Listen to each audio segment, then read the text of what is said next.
2005년 6월 16일 당시 전단지를 붙이는 아르바이트를 하던 이 씨는 그날도 어김없이 서울시 성북구 도남동의 한 미분양 아파트를 찾았습니다.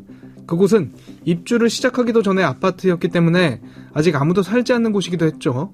김 씨의 말에 따르면 유독 한 집에서 뭔가 이상한 냄새가 났다고 합니다. 이게 도대체 무슨 냄새지? 이런 냄새가 날 일이 없는데 저긴가? 이 집이다. 문이 열려있네? 이쪽인가? 이게 뭐야? 사람! 시체잖아! 그날 김 씨가 발견한 건 다름 아닌 한 여성의 시체였습니다. 심지어 부패가 이미 상당히 진행된 상태의 시신이었죠. 도대체 이 여성은 누구였을까요? 피해 여성 소지품 좀 파악됐나? 네, 선배님. 신분증 발견돼서 신원은 파악됐고요. 보니까 결혼한 지 1년도 채 안 된 새댁이더라고요. 주변인한테 이야기 좀 들어봤는데 성격도 쾌활하고 누구한테 원한 같은 거 살 사람은 아니라고 하더라고요. 그거야 그 사람들 이야기고. 그런데 한 가지 이상한 건 뭐? 말해봐. 이상한 건 도대체 왜 도남동의 미분양 아파트에 왔냐는 겁니다. 본인 집이랑도 멀고 아무런 연고도 없고 그렇다고 새 집을 구하는 것도 아니었고. 제가 보기엔 말입니다. 왜 이곳에 왔냐? 이게 사건의 핵심 키 같은데요? 남부러울 것 없이 행복하게만 보였던 한 여성은 왜 도남동의 한 미분양 아파트에서 변사체로 발견됐던 걸까요? 오늘 사건 엑스파일에서 이 사건 자세히 짚어보겠습니다.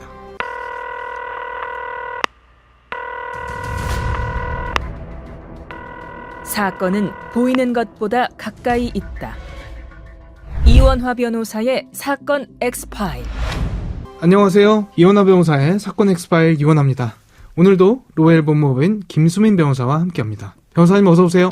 안녕하세요. 김수민 변호사입니다. 반갑습니다. 매주 금요일 이 시간 잊혀져선 안 될 미제 사건들 돌아보고 있는데요. 오늘 다뤄볼 이 사건은 용의자가 여전히 특정되지 않아 19년째 해결하지 못하고 있는 장기미제 사건인데요.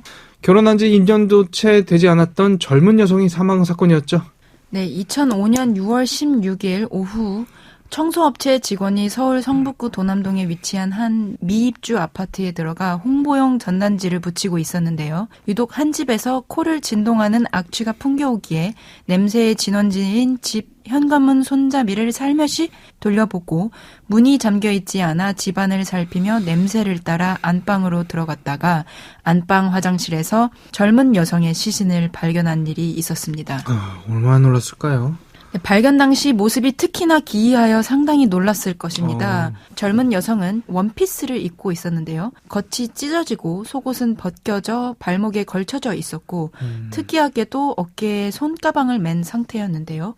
가방 안에는 휴대전화, 신분증, 신용카드, 상품권, 현금까지 소지품이 그대로 남아 있었다고 합니다. 당시 초여름 날씨 탓인지 시신은 얼굴을 알아볼 수 없을 정도로 부패된 상태였다고 합니다.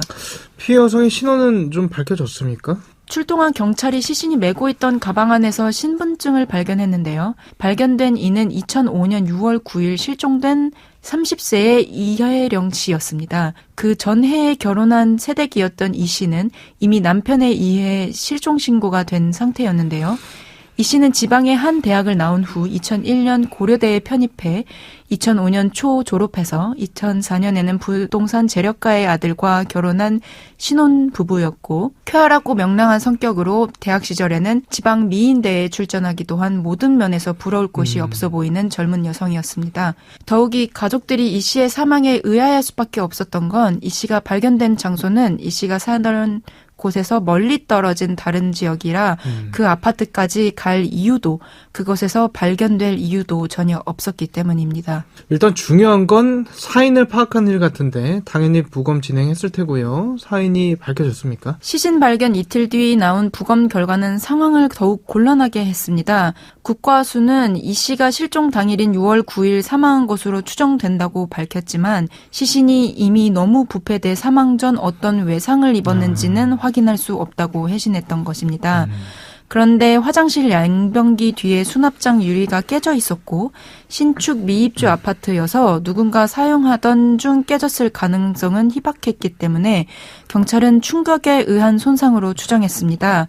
그리고 또 그 틈에서 긴 머리카락이 한 움큼 발견됐는데 감식 결과 이 씨의 머리카락으로 판명되어서 몸싸움이 있었을 거라는 추정이 있었습니다. 앞서 남편의 집안이 굉장한 재력가 집안이었다 이야기해 주셨는데 혹시 경제적인 이유로 인한 살인이라든가 아니면 원한 같은 건 아니었을까 싶은데요. 그래서 경찰은 이 씨가 실종된 당일의 행적을 집중 탐문했습니다. 사망 추정일인 6월 9일 이 씨는 여느 때와 같이 출근하는 남편을 배웅한 다음 집 정리를 간단하게 마치고 오전 9시 무렵 외출했다고 합니다.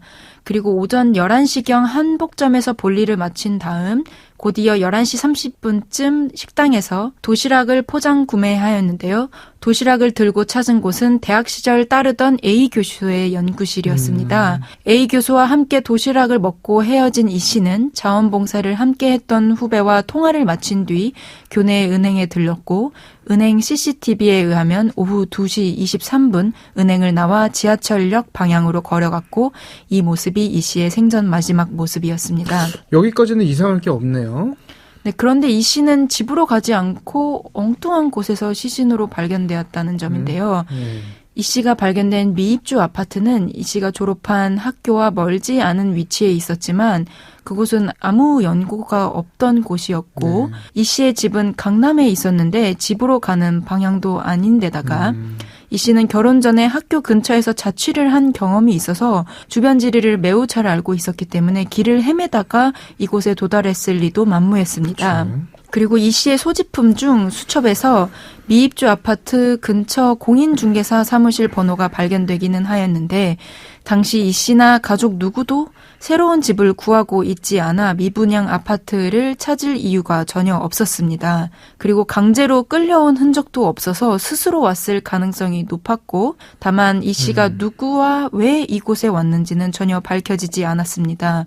그리고 이 씨는 이곳에 오기 전 분명 누군가와 만나 만취할 때까지 술을 마셨을 것이라고 합니다. 그의 가족과 주변인들은 이 씨가 평소 술을 즐겨 하지 않았고 특히나 만취할 때까지 마신 적은 없는 성향이라 또 숨지기 전에 4개월 넘게 위장병 치료를 받고 있었기 때문에 취할 정도로 술을 마실 일 자체가 없었는데 모두 의아했다고 합니다. 네.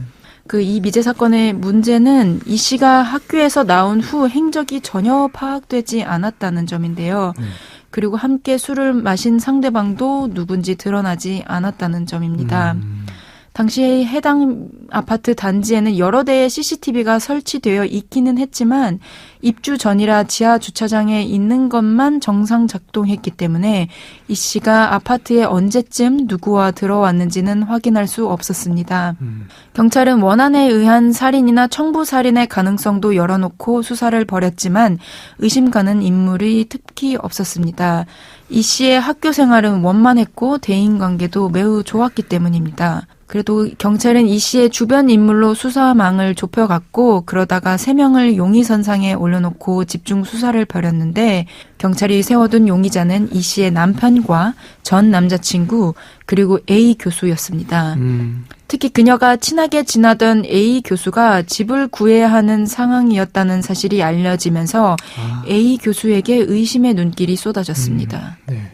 그 방금 말씀해 주신 교수라는 사람 참고인 신분으로 일단 조사를 받았을 것 같은데 당시 어떤 이야기들이 나왔을지 궁금한데요. A 씨는 최초 경찰 조사에서 이 씨와의 관계에 대해 교수와 학생으로 만난 친한 사이라고만 말했습니다.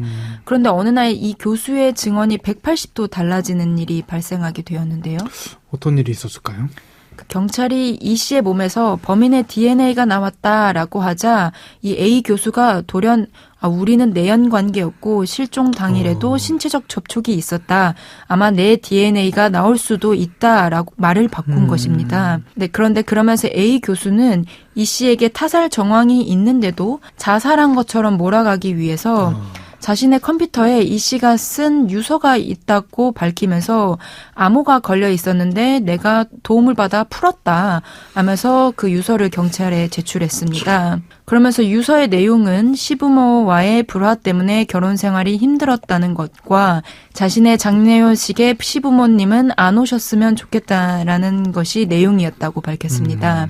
그러나 그건 생전에 이 씨가 그 누구에게도 내색하거나 털어놓은 적 없던 얘기였고 경찰 조사 결과 중에서도 마찬가지로 이 씨의 결혼 생활에 특별한 불화는 없었던 것으로 밝혀졌습니다. 그러나 A 교수는 평소 이 씨가 자신의 불행한 결혼 생활에 대해 여러 차례 털어놓았다고 계속하여 주장하였었는데 상당히 의문스럽죠. 굉장히 수상한 대목입니다. 그런데 이 씨의 가족들이 A 교수가 보인 이해할 수 없는 행동에 대해 또 털어놓습니다. A 교수가 실종 당일 밤 9시가 넘은 시각에 이 씨의 남편에게 전화를 걸어 이 씨가 귀가했는지 물어봤다는 것입니다. 이날 교수는 몇 번 인사만 하였을 뿐인 이 씨의 전 남자친구에게도 전화를 걸어 이 씨의 행적을 찾았다고 합니다. 상식적으로 이해하기 힘든 일이었지만 A 교수에 대해서는 더 이상 조사하기가 어려웠다고 하는데요. 왜죠? 이유가 뭡니까? 그 시신에서 발견된 유전자와 그 교수의 유전자가 일치하지 않았기 때문입니다. 그 경찰이 유력 용의자로 본 사람이 하나 더 있었는데요. 그는 바로 남편이었습니다. 이 씨의 친정어머니가 경찰에 이 씨의 남편에게 혼외 관계의 여성이 있다는 의혹을 전하였기 때문인데요. 이 씨의 친정어머니는 이 씨가 실종되고 온 집안이 들썩이던 중 A 교수의 연락을 받고 만났는데 남편에게 다른 여성이 있어 힘들어했다라는 얘기를 했다고 전합니다. 하지만 경찰 조사 결과 그건 사실 무근이었다고 합니다. 무엇보다도 이 씨의 실종 당일부터 시신 발견 날까지 사위죠. 남편의 알리바이는 명확했고 시신에서 발견된 유전자와 남편의 유전자 또한 일치하지 않았기 때문에 결국 남편 역시 용의선상에서 제외됐습니다. 네, 아까 3명이라고 했는데 또 다른 용의자는 누가 있었습니까? 그 전 남자친구였습니다. 전 남자친구 역시 알리바이가 확실해서 나중에는 결국 제외됐는데 용의선상에 올라가게 된 경우도 A 교수의 이야기 때문이었습니다. 왜냐하면 A 교수가 수사기간에 전 남자친구는 헤어진 지 한참 됐는데도 A 씨 주변을 맴돌고 있다라는 얘기를 했다고 합니다. 자, 2005년이면 거의 20년 전이기는 해도 CCTV 같은 것들이 굉장히 잘 갖춰져 있던 그런 시기이기는 하거든요. 그런데도 범인을 잡는 게 많이 어려웠던 모양입니다. 네, 아무래도 당시 입주가 시작되지 않은 미분양 아파트라 누구든지 출입이 자유로웠고 부동산 업자, 인테리어 업자, 청소업체 등 많은 사람들이 들락거렸기 때문에 범인을 좁히기 어려웠던 부분이 있습니다. 그래도 사건 현장에서 발견된 주목할 만한 단서가 또 나오기는 했는데요. 바로 미국 골프웨어 브랜드의 단추였습니다. 단추요? 단추는 실이 풀려 저절로 떨어졌다기보다는 뜯겨나간 것으로 보이는 상태였기 때문에 경찰은 이 단추가 범인의 것일 가능성이 크다고 봤습니다. 이 사건 공소시효 문제는 없습니까? 다행인 점은 2015년 7월 형사소송법 개정으로 살인죄의 공소시효는 완전히 폐지되었다는 점입니다. 언제든 범인만 잡으면 법으로 단죄할 수 있는 상황이기 때문에 제보가 절실한 사건입니다. 사건 엑스파일 오늘은 서울 도남동의 한 미입주 아파트에서 젊은 여성이 무참히 살해당했던 장기미제 사건 살펴봤습니다. 한 사람의 생명을 무참히 빼앗아간 진범이 가장 바라는 건 자신의 범행, 그러니까 이 사건이 영원히 잊혀진 일일 겁니다. 앞서도 말씀드렸던 것처럼 이 사건, 진범이 잡힌다면 지금이라도 처벌 가능한 사건이죠.